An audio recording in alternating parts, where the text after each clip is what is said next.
Welcome to Together Unprocessed, where 5 friends from across the world share real conversations about food, healing, and life. Let's get started. Good morning, good afternoon, and good evening. Before we start, let's just give an intro again of who we are and where we are and what time it is in your area. You're welcome to give the weather whatever you like. So I'm going to lean into you first. Ash, go ahead. I am Ashley. I live in Tasmania, Australia, and it is 10 o'clock, 10 past 10, 10 in the evening. So now with the time change, yes, little better. a little bit better, yes. And I think Just a in 2 little weeks' bit. time it'll be even better. It'll be 9 Nice. o'clock, I think. Yeah. And what's the weather like there? Are you going into fall or? We're going, fall, autumn, and so it's starting to cool off a bit, but we're still having pretty warm days. But in the evening it's cooling down a little bit, but it's not too bad yet. Nice, very nice. So you're just coming out of your Saturday. What was your weather today? What was your temperature today? Oh, well, I don't know what the temperature was, but it was a bit cooler this morning and I had a jumper on, but then it warmed up as the day went on and I got the jumper off and I'm in shorts and a t-shirt at the moment, so it did warm up. Nice. I love it. I love it. And you're going into winter, fall, winter, and we're coming into spring, summer. Yeah. Complete opposite, Tracy. Okay, Hugo, all you. Tell us where you are and, whatever you like, the weather and we know you're on holidays, but our viewers don't, so. Yeah, well, I'm in Iceland, so pretty different to, Estonia. This is like it's like another planet, and I think I can show you. Should be able to. Okay, anyway, so this is where I'm at. Wow. Wow. Wow. Yeah, it's one of the iconic places in Iceland. So Kirkjufell, and it's Beautiful. gorgeous. Yeah, and it's 11 a.m. right now. So. Oh, okay. Yeah. Oh, that's right. Because when you were in Estonia, it would have been 1 o'clock. So now you went back 2 hours because you're in Iceland. Yeah. Nice, very nice. And you don't know what the temperature is there right now? I mean, it's warmer now. It's like -3, -2. Warmer. Oh my God. That's not bad. Degrees That's pretty Celsius. But yesterday, I mean, we had 20 meters per second winds, gusts up to like 30, and it was colder too, -6, Nice. -5. So That's still pretty good though. I mean, considering where you are. Yeah. That's Love not it. warm, that's living cold. yeah, I was in the Why wind. can you say it's warm? It's not warm. For an When you have Australian. ice and snow blowing, it's much worse. Oh, wow. Yeah. And you like have a full you day can freeze today. pretty quickly. Yeah, yeah. And you have a full day today. Yeah. Yeah. Yeah, I love it. That's awesome. So, swinging back to me, or coming in the loop to me, I'm in Ontario, Canada, and it is 7:13 a.m., and I believe our temperature outside is like -2, which to me, it's almost suntanning weather. So, and we're coming into our spring now, or actually, what was yesterday? Friday? Yesterday was our first day of spring. So, so that's awesome. And, we just had Cindy join us now, and that's great because we're just doing our intros. So I just Perfect. finished mine, and I'm going to send it over to Cindy. So Cindy, tell us where you are, what time it is, the temperature, whatever you like, and who you are. I am in Michigan, Lambertville, Michigan, right along the Ohio-Michigan line. And it is dark outside now since we've had the time change. See that? So I can't go for my walk. Um, what else did you ask me to share? um, What's the I'm temperature? the temperature is 35 degrees Fahrenheit, so it's a little chilly. We Yep. had like 70 yesterday, so it's that time of year where you never know what you're going to get, and wait long enough and it'll change. You So had 70 degrees yesterday? yeah, Oh, wow. it Wow. was beautiful. Yeah, it was. That's crazy.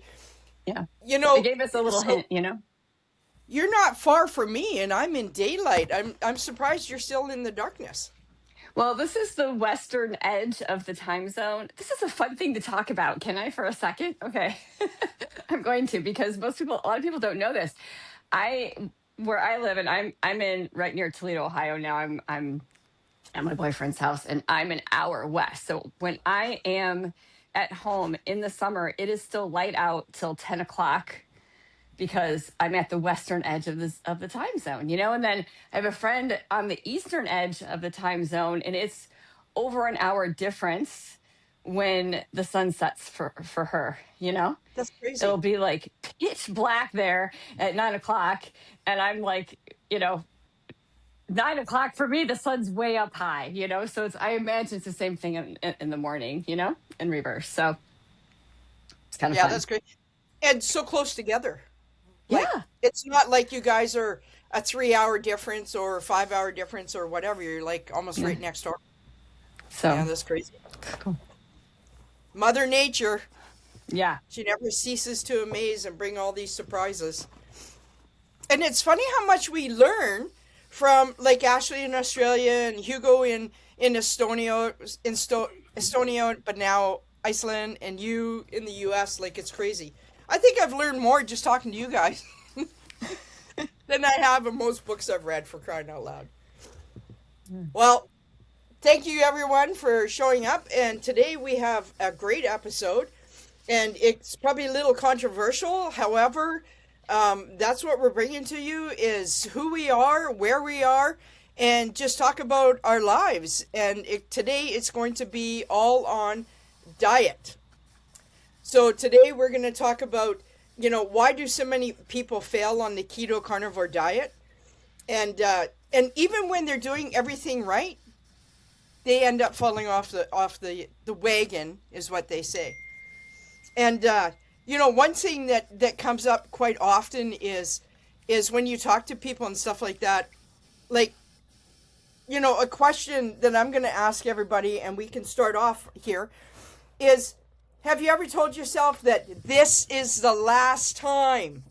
The last time I'm going to happen. I'm going to be right back up on the wagon tomorrow morning or tomorrow afternoon or whenever that particular incident happened. And sometimes we're off for a couple days. So I'm going to start. And I've been more keto the last month than I have carnivore. And I'd love to get back on keto. However, carnivore is fitting in my life right now. And I do have many, many, many moments that I feel extremely guilty. Very guilty that I'm not back on carnivore. So, I'm going to ask each of you where you are in this cycle. Are you still carnivore? Are you still keto? Are you struggling? And we'll go from there. So like I just said, I'm keto. So I'll turn it over to you, Ash.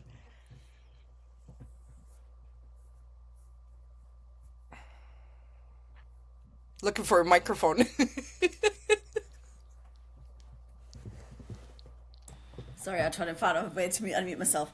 I am still carnivore, but I have been having a few weak moments for the last sort of few weeks with a few bits and pieces in the house that aren't carnivore. So I'm probably 97% of the way there. I would like to get back into being strict carnivore, but I'm probably more living carnivore. I have included a lot more fermented stuff into my diet as well, which does really well for me. But yeah, I would like to go back to being stricter than I am now, and so that is the plan, because I have been probably not as strict as I normally am. And how do you feel about that? Like, when you kind of struggle at times where you're mostly carnivore, like what do you feel during that process? Well, when I do have a few slip ups, everything, I feel like shit. I probably shouldn't say that. I really feel terrible. Tell us how you feel, Ash. It does. I do notice the change when I do deviate a little bit from it. Um, only because I know what it felt like to be so, when I was so strict and to feel so great. And then to now down the track, it's been was after a year and a half of being on it that I started, deviating a little bit. And yeah, I don't feel as great, but yeah, I would like to get back, but I don't. I used to beat myself up in the beginning, but I don't anymore Right. because I know Right. that I'm just doing the best I can, and I do know that feeling of yes, today's the last day, and then you're going great for 3 days, and then it's just a moment of weakness, and um, yeah, it happens, and we just move on and just pick it up again the next day. Whereas previously, when I did other things, once it fell off, it was off, and then it was just free for all, and I didn't get back to it. Whereas with this way of life, I do find it easier to then get back on track if I do deviate a little bit. Yeah. Yeah. And It's also I about, think it's also about living. yeah, yeah, and things happen, and we're going to talk about that too. We're going to talk about like how we feel and how we work through that as well, because I think all of us have had that moment. Even people that I know that are extremely strict carnivore have fallen off the wagon, and how do you deal with that and just move forward from it? So, Well, how I about you, don't. Cindy? Where are you? Oh, sorry, Ash. I was gonna say I don't look at it as falling off the wagon anymore. It's just like, well, that's happened. So I don't, for me, falling off the wagon was when I was following all the other ways of lives and I fell off, and it was 6 months before I decided to do something about it. Because to me, it's like, well, okay, I had that, but tomorrow we just go back to it. So I don't look at it as punishing myself as I've fallen off the wagon anymore. That's a good point. That's a very good point. Yeah, I guess when you fall off the wagon, it's almost like a prelude to everything else that's going to come following after that, right? Your emotions, your guilt, and everything makes sense, big time. Yeah. How about you, Cindy? Where are you at? Well, it's funny because I'm not sure I call myself. I mean, I go back and forth from calling myself carnivore because of the definition of it anyway. So, Hmm. for example, lately I've been having some protein powder, which is from grass-fed beef protein powder. And there's two other ingredients in it. I think there's three ingredients: grass-fed beef powder, some stevia, and some, I think there's some cacao in it because it's chocolate. So, those two things are plants. So those would not be considered carnivore. So technically, if I have that, then I'm not carnivore, right? Right. Um, so, but I'm not that strict on myself. To me, that still counts. And I know that that's a slippery slope, but I'm trying to live and I'm very crazy busy life. And if I if I beat myself up about every little thing I did, wrong, um, that's just crazy. I don't do that anymore. I never, I mean, I did that years ago when I was, younger and really struggling through different things. And when you've had, history when I was young, it's pretty hard to escape, I think, at least in America, for young women, some form of eating disorder or body dysmorphia or whatever. You got to stay away from that beating yourself up and creating a punishment type of situation, you know so if there's food in my house that isn't carnivore, that's okay. I have teenage kids, and sometimes I come home and I'm going to make a steak, but there's some corn chips there. They have to go through the whole thing of, do I really want that? And do I not? And if I choose to have four corn chips, so what? But here's the thing, like Ash said, you can feel it. Like I absolutely can feel what this food does to me. And I think that is the biggest thing for me is body awareness. And, you know, I think most people lack that. I mean, in the work that I do, that's what I'm trying to help people do, is come back into their body and know what's going on. And especially in the digestive system, because it's changing continuously, it's kind of, it's crazy, and probably almost everybody could relate to this on some level, to eat something and then within minutes feel what's happening. That's how Absolutely. quickly stuff happens. I mean, and I saw this, more from my mom over years, where she could eat a salad and be running to the bathroom while we're still at the dinner table, like, because it would bother her that much. And so the whole microbiome thing, I think, is super important. And I know there's been some beginning talk about carnivore and microbiome and all of that, but I do believe in the fermented foods. I think it's important to have some live bacteria in there that's good and the bacteria is eating the stuff in that food that isn't good for me anyway. So I do notice that I can eat a side of sauerkraut with my steak, and it's good. It feels pretty like the same as when I would eat just a steak. And I can remember eating just the meat and feeling so satiated later. And I'm not someone who likes beef, really. Like, I had to really train myself to have, eat the steak, and now I'm better about it, and I do like it. Sometimes I love it, but it's not it's not like it is for a lot of people, for me. So I really had to go by how I felt.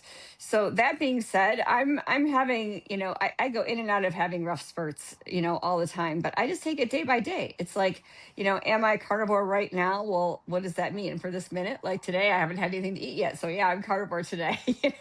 I mean, I'm planning to have, carnivore food today, but just because of what happens in my life, and sometimes I don't have everything set up the way I would like to.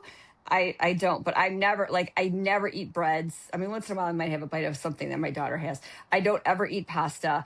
I don't pick that stuff because I now associate it with a bad feeling in my body. So that's really helpful, So when someone says like, for me to go off the wagon would be, I love corn chips. So I'd have some corn chips, or I would have fruit, I'd have an apple. If I have grapes, my favorite food on the planet, like, it makes me sick because they're so sugary. So these are things I've just learned over time, but I don't ever like go crazy off the wagon. I still, yeah. Do I have ice cream sometimes? Yeah. I try to get the keto kind, and then I remember the last time I did, I looked at the label, making sure, does it really not have that one? No, it doesn't have it. It might have this other stuff in it, but it's like, it's okay. It's better than buying, the Ben and Jerry's, full dairy, full sugar stuff, and eating the whole pint. Like, I used to do that kind of thing, and I don't do that anymore. So, Kim, I'm probably more towards you too, like a little bit more keto, because I'm having some of these other things, but I don't split hairs with it. Yeah, yeah. And like for myself being keto, I don't beat myself up because it's just one. Carnivore is keto. All we do Hmm. is we get rid of carbs, and Hmm. you kept mentioning steak and stuff like that. So most people know that I went off red meat. I just couldn't stand it. I couldn't stand even the thought of the smell of it for the longest time. So I started eating more pork and chicken and other stuff that was carnivore. And I think too that kind of tripped me up a bit, and I was just getting frustrated. I'm back on steak, but again, like I'm more keto than I am carnivore right now. And do I want to get back? Absolutely. And that's gonna be a journey back. So how about you, Hugo? Where are you at? Well, I mean, since I'm traveling, it's more relaxed. I'm having dairy because I don't find it's that problematic, especially Icelandic dairy. It's not like it's entirely grass fed, uh, so it doesn't bother me as much. Plus, I did some digging too. Iceland has uncontaminated breeds. Basically, they have pure breeds for over 1,000 years. So Wow. I think that's also contributing. Yeah, it has A2, more A2 than A1 compared to standard European milk, and it's just, they're very strict about being grass-fed, no antibiotics or just minimal, and definitely no growth hormones. Right. So it Right. makes it better. But I did go to a spa. I did have like they had tea as a party gift, but it was just like Icelandic tea, which was weird. So I just tried they had birch tree tea, um, uh, some kind of, yeah, like local herbs. I think one of them was lemon, not regular lemon, but that's I forgot what it's called. But anyway, the birch one was interesting. You Wow. don't normally get that kind of tea elsewhere, so yeah, I tried that. Yeah, it was unique. Uh, but it's also just like grass with water, basically, with boiling water. It's not like Yeah. Yeah. it's not that big of a deal. Yeah. I didn't really feel any different, honestly.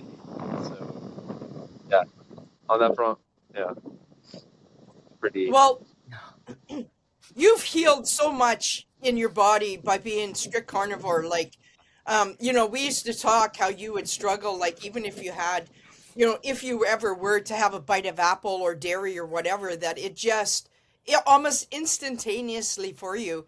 And now where you are in your life, like, wow, like you said, you can tolerate the dairy. That's a big milestone. Yeah, it is. It's a big difference. Yeah. Yeah. Uh, you know, uh, my tolerance is a lot better than what it used to be, for Hmm. sure. Uh, I just for the since I wanted to experiment, I did try some, ice cream because it's basically animal based. It's only sugar. So, Yeah. Yeah. Yeah. and I mean, I did feel a bit weird afterwards, but it wasn't too bad. Uh, Like, it would have been about like 50 grams of sugar because ice cream has a lot of sugar anyway. Kind of yeah. hard True to enough.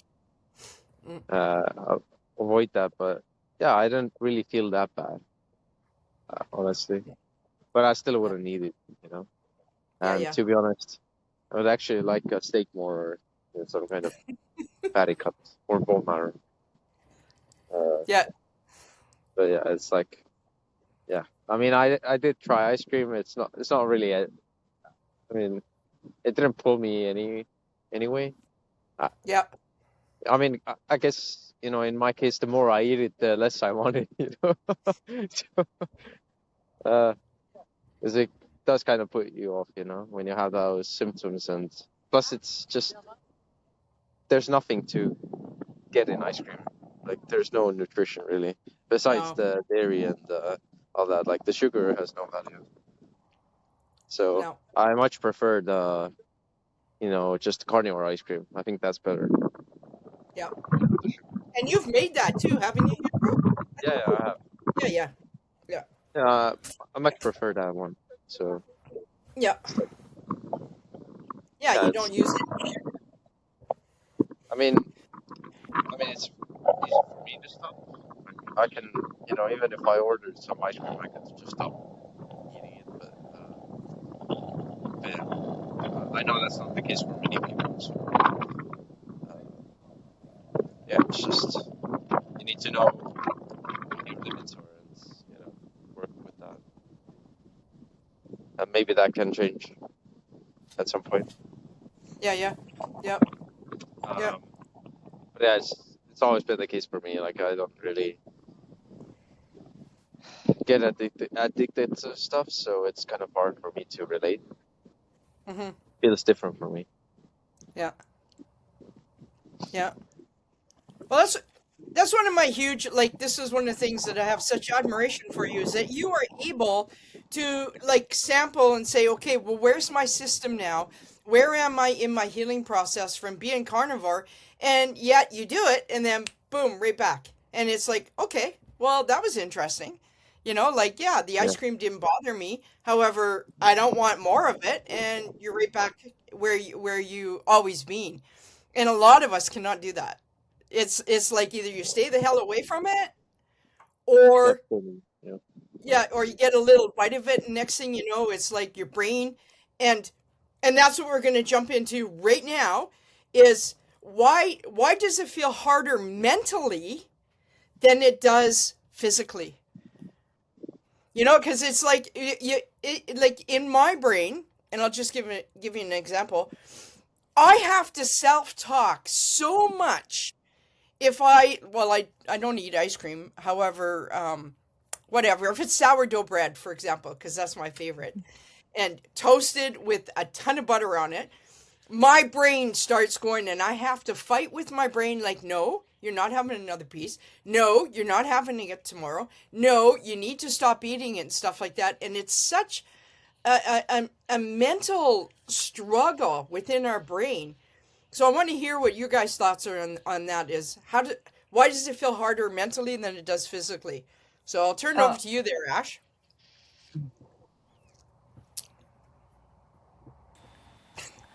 Well, this is a difficult one, but it's just for me. I think once you give yourself that permission, it's gone. I'm the type of person that goes all in, and I am a person that needs to abstain. I can't moderate, so I choose to not have. But then when you give, I feel like, and that's what I did for when I first was doing it. I did for like the whole 18, 19 months when I did carnivore. I was that strict. It was easy to say no. It wasn't a mental thing. It was just like, that's not food, and I just didn't do it. And then I gave myself permission to try ice cream again, and it's one of those things now. It's like, now that the permissions, I've flipped that switch, and it's so hard now to unflip that switch again. And it comes within whatever I do. It's, I can get up and, okay, I'm gonna start walking, and I'll do walking. But the minute I give myself permission for more than 2 days in a row, it's like I've broken that habit, and it's just, and that's what I think, we do. But I think as people, and I know in David Goggins' book that we love so much, he talks a lot about that we give ourselves permission to fail. We Yeah. also give ourselves permission to succeed, but to fail seems to be a lot easier, because it's, I think it's a self-protection sort of thing as well. If we make the choice to fail as our choice, it's not something else. Yeah, that's a good point. And yeah, that's a really good point. And we're going to get into that too here very shortly as well. Um, you know, yeah, I'm not going to go ahead yet. We're going to get into that. So, Cindy, what's your thoughts on why it feels harder mentally than physically? well, for me, I think of it as not just mental, but emotional. Um, I had when I first dove into carnivore, and I was very strict for the first 3 months, and didn't have anything that wasn't considered carnivore really. I I was emotionally struggling because I like crunch.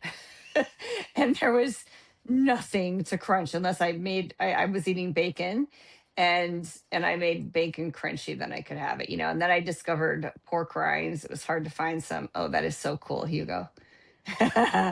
um so I was grieving, literally grieving the loss of the enjoyment of food. I mean, Mm. food's enjoyable, and it's celebratory. Um, so I was really, really struggling with that.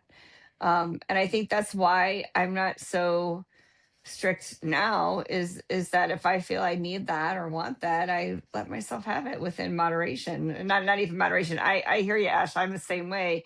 That's why I went, cold turkey everything at the beginning, because I'm kind of all or nothing too. Like I can't have a little bit of stuff around, because then I'll just like, okay, forget it, and I'll eat it till it's gone over a couple of days. years ago it would be all at once, but I do think that quantity makes a difference. So sometimes, mental or emotional, whatever you want to call it, even just a little bit would help me now to be like, okay, I just wanted that, or what can I substitute for that to fulfill that emotional need? And the other thing that I do is a lot of self talk. Like one thing, and I did this many years ago, it wasn't even related to carnivore. Um, I'd realize, okay, if there's something that I want that I know I shouldn't be having, what would I feel like? What would my mouth feel like? Like what is it that I want? I want that texture, I want that sweet, I want all these sensations that you get, right? And I would literally imagine that, and then imagine like drinking some water and then it's gone out of your mouth. So even if I were to eat that thing, 5 minutes later, I'd feel the same way I do now.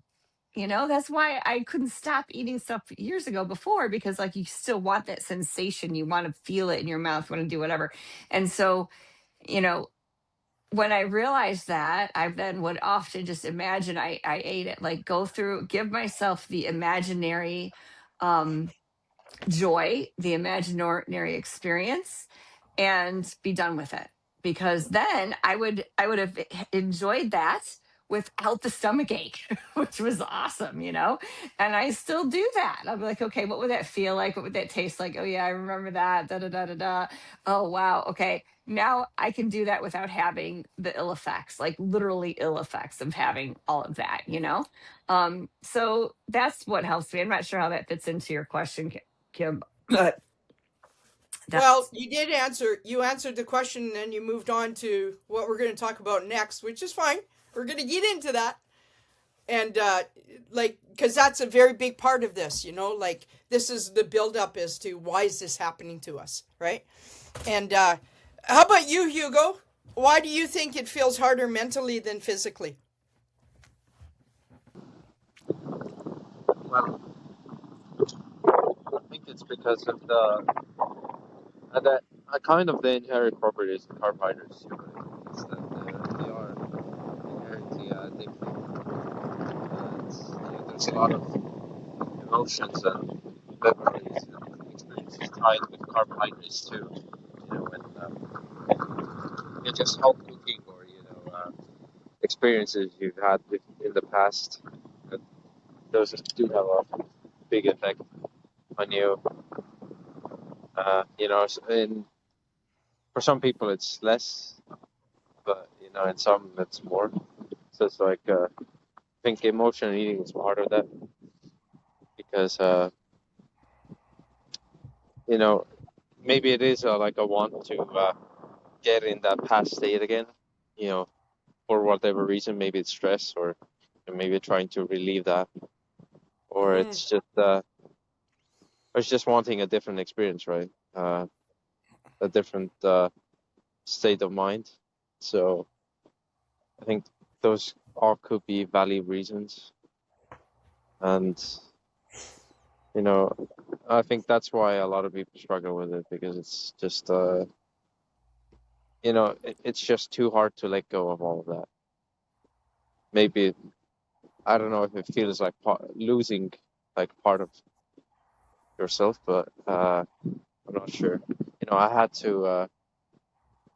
to give up certain things too when I started this diet. So I really enjoy food and travel, and or like the special uh, traditional recipes we have in Estonia too, like in our family.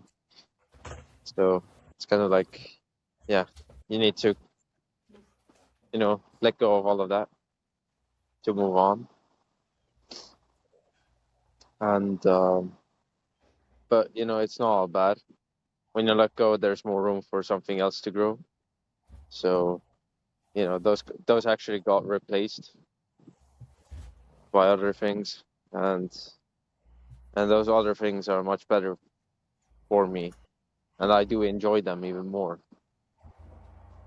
So it has Yeah. that added value. It's not just you know it's not just healthy, but it's also an experience, and great experience. Like it doesn't have to be mundane and boring. Like And you know, I've got to the point where just salts taste so different to me, and Yeah. yeah, like having eggs with red Monds tastes amazing, you know, with butter as well. Uh, or you know, having Baja Gold with seafood. It's just it's a experience on its own, and you know, I don't feel like I need anything else. And that's that. You know, I get that satisfaction. You know, I'm not missing anything, and if I had those other things, I would actually not want them. You know, Yeah. because you know, I would know what effect they would have on my body. Plus, it doesn't taste as pure either. I don't know. It feels like popping with food, or you know, like having some. You know, I'm not even a fan of spices really. You know, if it's a little bit, it's fine. Like if it happens when I'm traveling, right? Like pepper, you know, it's not a big deal. But yeah, I guess that's basically, you know, how I think about this issue. Mm. Yeah, and you brought up some good points, and this is where I'm going to jump into the next part, because number one, we know that sugar is addictive. It's been proven over and over, even in studies with rats that got cocaine and sugar. They went to the sugar over the cocaine. We know that sugar is addictive. We also know that the food industry is engineering snacks like corn chips and Doritos and everything else to be highly, highly addictive. It's like to put your hand into like a Dorito bag and you pull out a Dorito and to just have one, chances are you won't be able to do it. It'd be very hard for you to do it. Next thing you know, you're eating the whole bag. So one thing that has been very controversial lately, actually, is just what Hugo said. If you're just eating meat, or we as carnivores are just eating meat or whatever, there's probably maybe a little bit of flavor fatigue in there. You know, it's like you're eating the same steak over and over and over again. So what's happening is a lot of people are saying, "Hey, I miss my crunch. I miss this food from my heritage, or from my growing up with my family." So what people are doing is they're becoming extremely creative of taking the steak or taking the chicken or whatever it is and trying to recreate a recipe that is still carnivore but close to what they miss. And sometimes, like, they'll use pork rinds or whatever, and then there's times that they might use a milk powder, or they might use something else. Do you not think that that is still way better than going back to all the junk food and everything that you're eating before?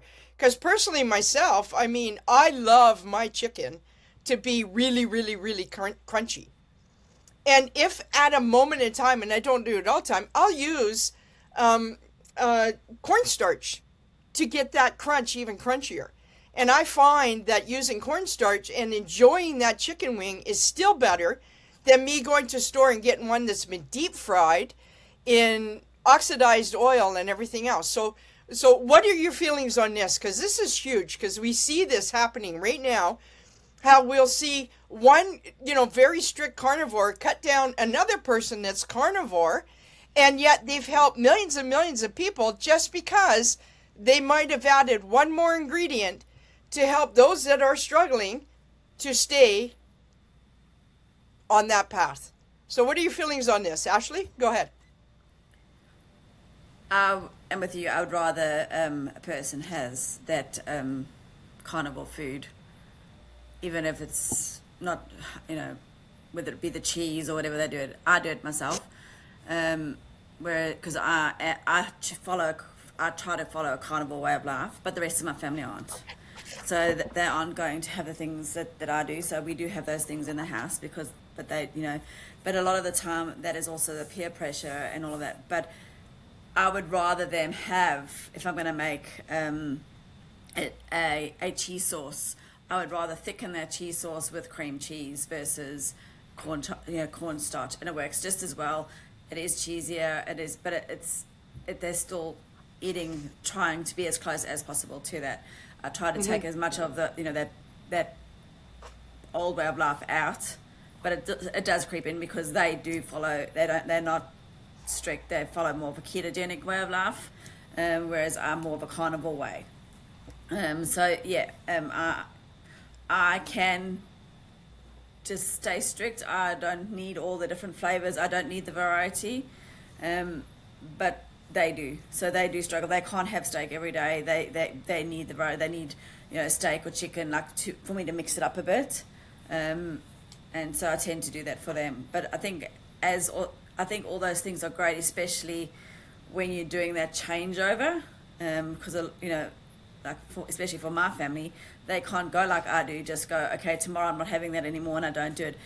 They don't do that. They've got to ease more into it, and a few people have said, it's better to ease into it. So if you're going to go from having a normal pizza that's out there from Domino's or whatever, or you can make a pizza at home with using alternative ingredients, I would probably choose that.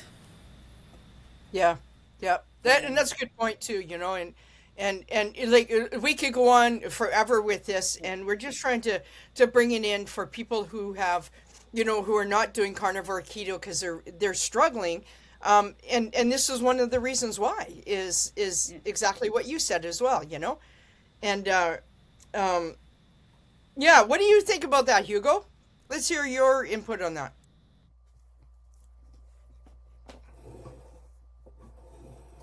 Oh. Yeah, what did you say? Is how people will doctor their food, their carnivore food, so that it's very similar to what they're missing, like the crunch or whatever. And people that are now, they'll make a flan or something like that is all dairy and all that kind of stuff, but they may add some allulose in there. And how people are getting like shredded because they're doing this. However, if it's keeping them carnivore, why not? I mean, it's not really our business. It's their life, their health. I don't care. And I think that's it's a much better option than having carbs. Even allulose. I still think it's better than just eating those carbs, because allulose, while it's not harmless, it doesn't really have carbs, so it's not gonna cause such problems. Like it can have that the brain glucose kind of connection that you might have more insulin production, but aside of that, it's not really it's not a big deal, I think. Yeah.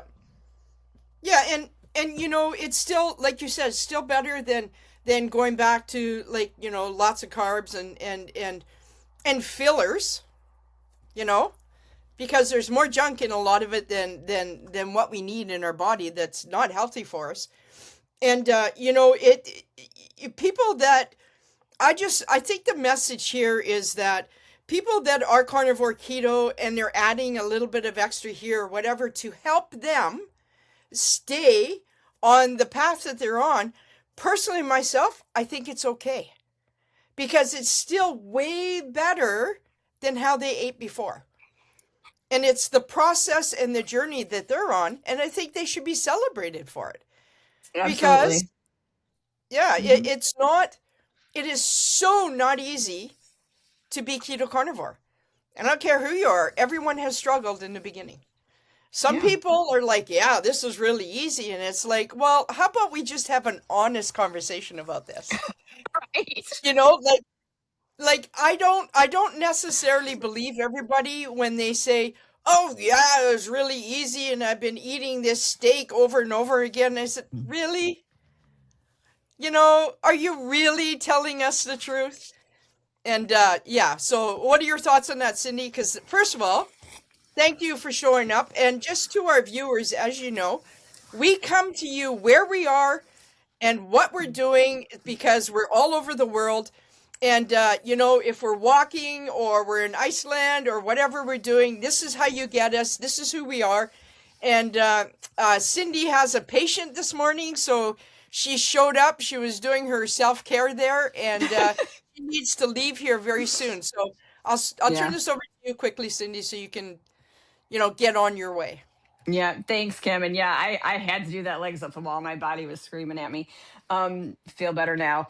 But yeah, I think it's great that people are doing all these things. I love when I'm on Instagram and I see like this crazy recipe, I don't know, making like pretty so many different things, right? And I just always wish I could have the time to try them because it would help me stay on track. Absolutely. It's just that little bit of boost of something different and unique, that creativity, the variety, I think is really important for our humanness. I mean, so what, um Yep. Granted, some of the things don't taste so great, but for someone who's been on a carnivore diet and they eat that, it tastes great. And if I try to give it to my kids, they're like, oh, because they're used to the other thing. But for those of us who aren't and haven't been eating all of the sugars or different things, it's good. I remember when I first was doing this, I would take heavy cream and one of those little frothers, and just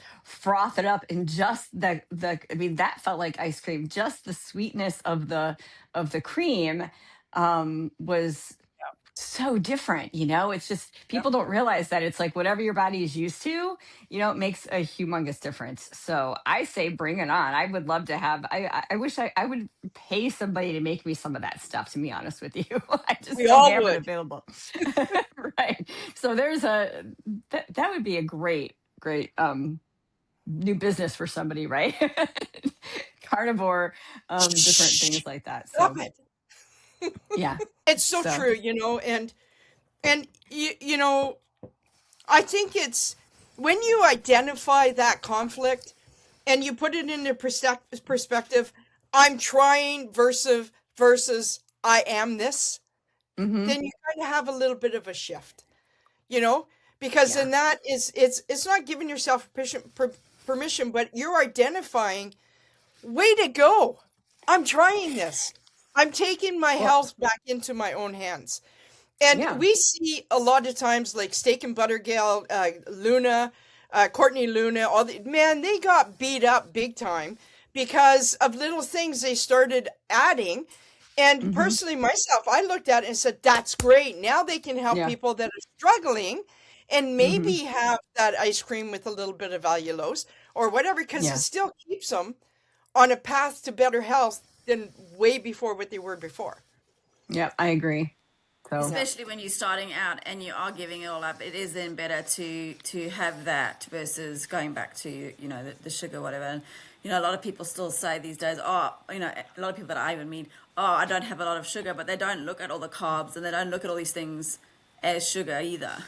So hmm to have the alternative, I often do it when I'm in a rush to go to work. I'll make Courtney Luna's waffles and I'll take fermented butter. Right? But yes, it's not steak, but it just feels like that sandwich, and at least it's just eggs and pork panko, but it's and butter, but it's So still better than taking a slice of bread. right. exactly. And you feel different too. That's the thing. Then feeling what your body feels like when you eat that versus the other, huge difference. And one more thing I want to say before I go off here is it's self-compassion, and forgiveness and acceptance, and all of those things are so important with all of this, because I used to really beat myself up about what I did or did not put in my mouth, and it's just, that's crazy, Yeah. personally. Yeah. So all And right, you guys, thank you so much. I'm gonna head out. Talk soon. Okay. Take care.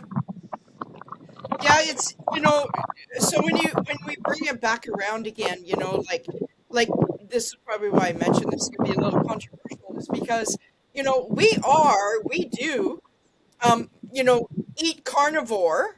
Like, even though I'm keto, I want to get back to carnivore or whatever. I still know what that struggle is, and I'm on the side of people who are trying to change it up and help other people the best they can. And even if they start, their recipes may be a little different than just eating a steak, that's okay, because they're still pushing people, and or not pushing, helping people on a path to better health, and taking their health back into their own hands. So one of the biggest things is keto carnivore, it's simple. It really is simple, but it's not easy. It is not easy because everything else is going on. And I mean, like this is one of the admirations I have for Hugo is he was, and even you, Ash, when you started, it was all or nothing. I'm carnivore, I'm carnivore, I'm carnivore. And yet now, you still have some struggles, being so disciplined. But it's also hard, I find it hard for me, is it's a constant of looking at something and saying, well, this is not food, this is not going to be nutritional value. And that's what I explained to my kids and to my husband, is that we have these things in the house because they still do, but it's a constant for me having to say, no, I don't. And in those moments of weaknesses, it's like when you scrounging, if it wasn't in the house, I wouldn't have it, but, and 9 times out of 10, I don't. But it is a constant. It's like, do I need this or don't? And it's you are constantly talking to yourself. It's not just, yeah, I'm not going to have that. That's what I've sort of explained to my daughter as well. It's not just, it's not easy. It's like, do I, it's an active choice that you're actually making. Do I want to do this or don't? Because, yeah, sure, I want to eat all that whole bloody tub of ice cream. It's nice. But do I need it? No, I don't. And but it's talking yourself through that as well. So no, it's not easy. Yeah. There are easier days and where I can say no a lot easier. But there are other days where I'm just it is really hard, where if they weren't around, I probably would go for it, but because they're here, I don't. Right. Exactly. And Hugo put this, like, it's, we make that commitment and we say, okay, it's like, I'm going to get up at 5 o'clock in the morning. I'm going to walk every morning, and you make it happen. You say there's no negotiating. This is the way it's going to be. And that's it. And Hugo talked a lot about that too. And I want to hear Hugo's take on this, is that, when you make that commitment and you say, there's no negotiating, it is what it is, I'm just going to do it. That becomes a little bit easier too. But you still have that army in the back of your brain still yakking to you. So Hugo, I want to hear your thoughts on this.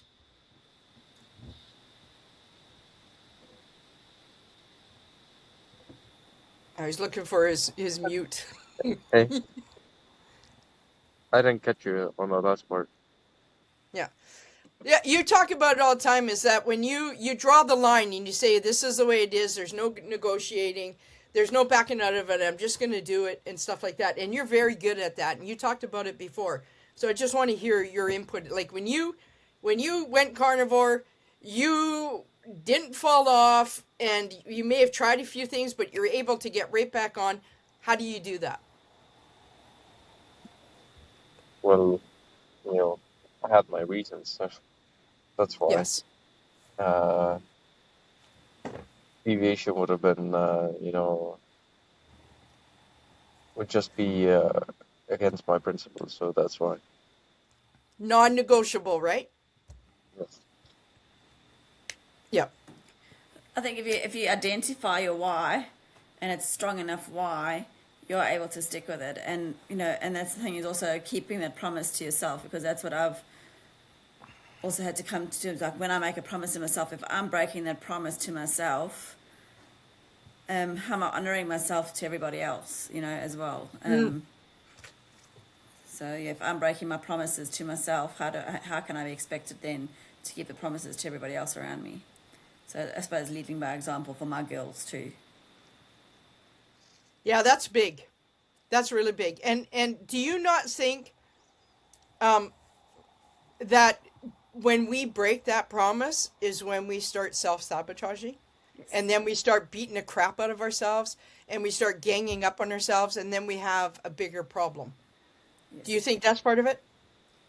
Yeah, again, it comes down to that you give yourself permission to give up. Because it's easier for you to say, if you're doing it, for me, it's like I'm doing it on my terms, then I can forgive myself easier than if I just wait for something else to happen and it's not on my terms.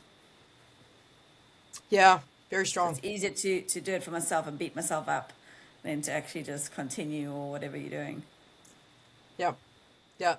And you know, when we read the book, David Goggins' book, that was one of the biggest things: is stop giving yourself permission to quit, stop giving yourself permission to stop and stuff like that. And I remember I was out over here in my pond, and I had all those cattails, and they're bugger to get out of the ground, like to pull them up and get rid of them. And you can chop them down; they're just going to come back tenfold.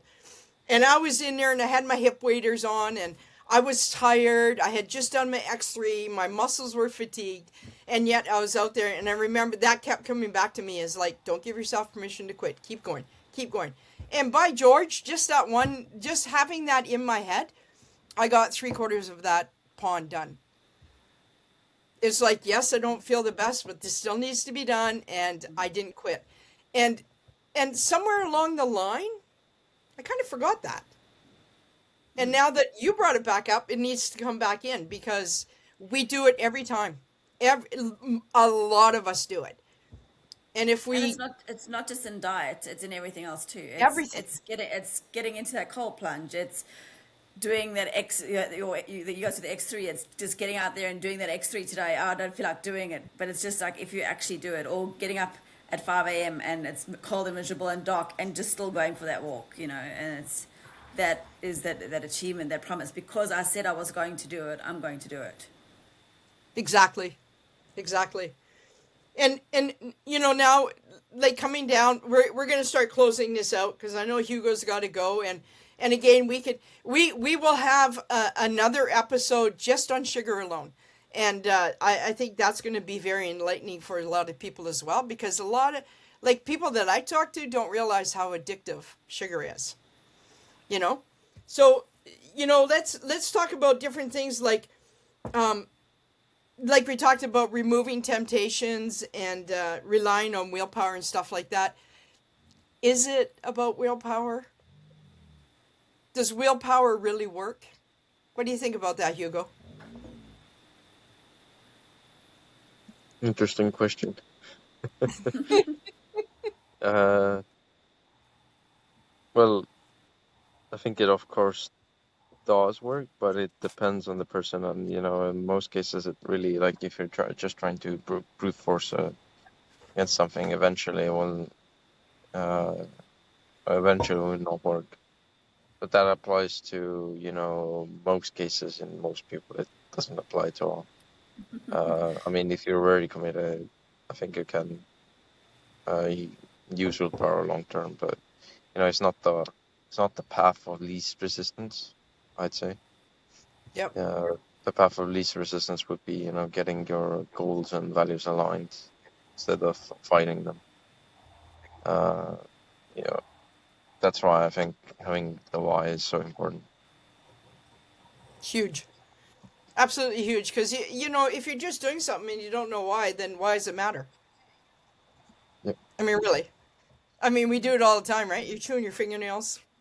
Why? Why are you chewing your fingernails? You know, and I'm notorious about it.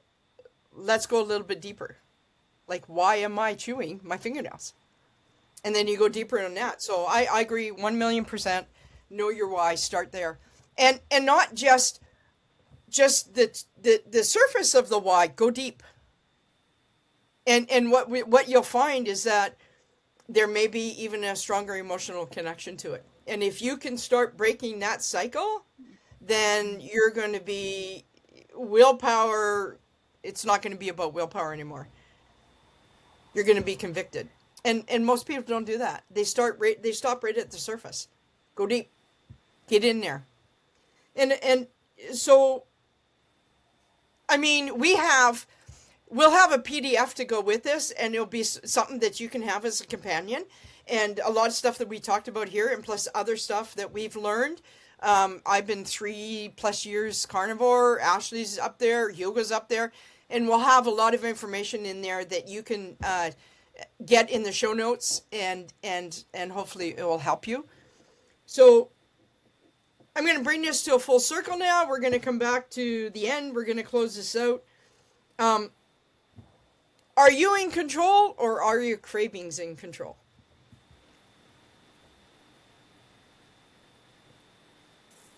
Anyone? Yeah, sure. Go ahead. I'm in control. Well, I feel like most of the time, 99%, I'm in control of my cravings. I choose. It's a choice now. When I have something, it's what I choose to. And when I deviate, whatever, it's a choice that I actively make from it. It's not just because I need it or want it. It's because I choose to have it, which is very freeing. Whereas before it was just cravings, cravings, cravings. Now it's like I choose to have this. I know exactly what it's going to do to my body, but I will still choose to have it, or I choose not to have it. So I think it comes down to choice, and that's where I'm at. Yeah. What about you, Hugo? Are you in control, or are your cravings in control? Well, I think the answer is yes. It does, but our viewers, they want to know. Of course, it's me. It's not the cravings are. Even if I had cravings, that doesn't make any difference really. It would just be annoying. Yeah. I love when That's it's all. annoying. Just brushed And now off. you can answer that, Kim. You know what? This is the issue. This is what I feel. You're looking into it, and Ashley, Hugo will tell you, I go deep. I always go deep. I never sit on the surface. And this was what's the most frustrating for me, is I allow the cravings to have control over me. And I find that's where my biggest struggle is like Kim, really? Like, why does a piece of sourdough, how is a piece of sourdough with butter or whatever able to overcome me that I eat the damn thing?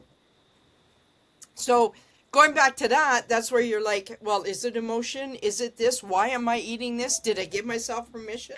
And when you start going deep on that, just like we've been talking about, you'll know why. And when I do give away my cravings to my control, I'm in trouble. I get bummed out. There's so many things that happen that I need to cycle back and say, whoa, what's going on here? And then I need to get a handle on it. And I think probably a lot of our viewers that are going to be watching this are going to say, my cravings have control. I don't have control. My cravings have control. And, that will be our next segment that we talk about, is how sugar and the addiction and how to break that. Because it's like, if you're a smoker, you get it. If you are an alcoholic, you get it. If you're a drug addict, you get it. It's no different with sugar. None. It's the same thing. It's an addiction. And it's in everything. And even we'll get in a little bit of seed oil, but most of it will be sugar. So in closing, this is a big one. And it's like, are you ready to be honest with yourself? And people are going to struggle with that. I know they are, because I struggled with it, and like, where you with yourself, Ash, how did you get to that point, being honest with yourself? It's taken a lot of work, and a lot of self-love. I suppose that's where I'm at. I do a lot of self-love work, and it's okay. I forgive myself, and I love myself for feeling the way that I do. I love it. And that's how it works through. I work through that. I know myself, I know how I feel, and that's how, and like I said, it's having that choice, and then sticking by that choice and respecting the choice that I've made, and not regretting it. Yeah, because nice. You often do regret, you regret more things that you don't do than the things you do. So, yeah. Yeah, thank you for that. It's so true. And Hugo, I've learned a lot from you, buddy. I think you are extremely honest with yourself, and one of the things I like about it is you don't hold it back either. You let us know, and I love that. So, how did you just to get to a sum up, without going into a long story, how did you get to that point of being honest with yourself? And I'm sure part of it was your why, but just for our viewers, how'd you get there? Well, it took a long time. It wasn't easy. It's just Oh, uh, rebuilding your identity, I guess. So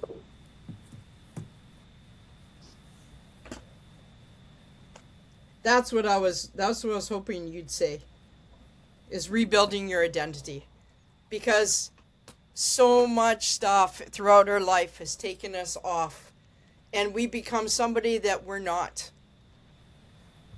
And that's in the health realm, all of it, and 100% in the nutrition, is we just blindly followed. It's okay if you eat these Doritos. It's okay if you eat Fruit Loops for breakfast. It's okay. Our government said it's okay. It's not okay. It's definitely not okay. I was going to add one more thing in there. Yeah, I think absolutely. you need to be open to learning, and the more you learn, be willing to adapt and change too, because we can only make the decisions based on the knowledge that we have available to us on the day. So what you believe today, and as you learn and as you grow, you might include a few things or exclude a few things as you go too. And I think that that's part of the whole forgiveness and all. And then don't regret. You can only do what you can do in a day. Exactly. Any closing points there that you want to point out, Hugo? Struggling on keto carnivore?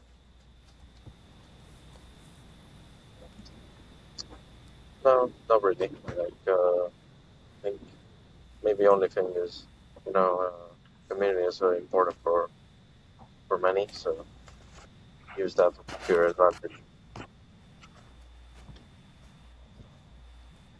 Yeah. Yeah. My the closing point that I want to make is just be true to yourself. Don't beat yourself up, and do the best you can. And if the best you can in that one particular day that you're struggling, and it's you say, "Oh, I didn't have that piece of bread," and you might have, maybe had something else, but your biggest struggle was that piece of bread. That's great. You did your best. And be proud of that and celebrate that.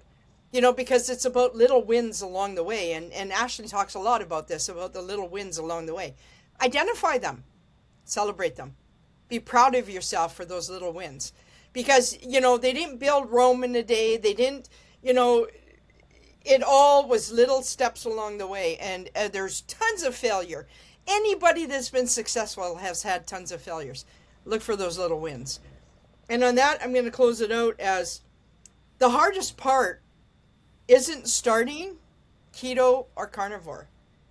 That's not the hardest part.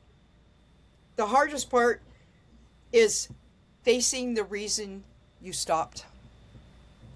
That's the hardest part. Because then that's when you start getting inside. That's when you start going deeper. It's not starting. Starting is very easy. We've all done it. We've all been there.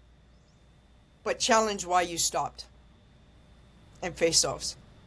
So with that, if anyone, and Ash, Hugo, any last, nothing? No, all good. I echo what you've just said. That's brilliant. Yeah, right on. Well, Hugo, thank you very much for joining us. I know you're crazy busy and enjoying your holiday. I mean, I'm grateful you showed up. Same with you, Ash. It's always fun when we get together, yik and yak, and share it with our viewers, and hopefully they enjoyed as well. So with that, enjoy the rest of your day, Hugo. Ash, have a great sleep. We'll talk soon. Yep. Bye.